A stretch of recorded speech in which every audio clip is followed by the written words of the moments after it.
You ask Tiger to solve. This deals with linear equations with one unknown. The final result is x equals 15. Let's solve it step by step. Simplify the expression. Group the coefficients. Convert the integer into a fraction.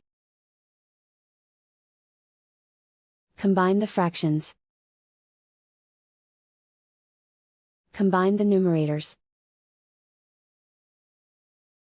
Simplify the arithmetic.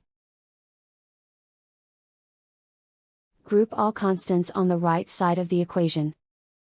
Add 3 to both sides.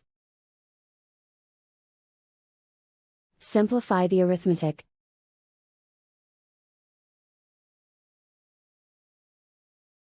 Isolate the x. Multiply both sides by inverse fraction 3/2.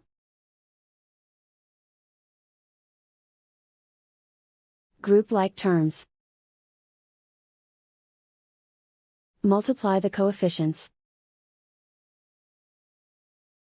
Simplify the fraction.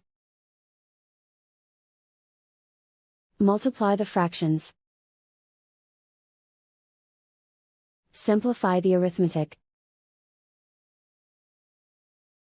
And so the final result is x equals 15.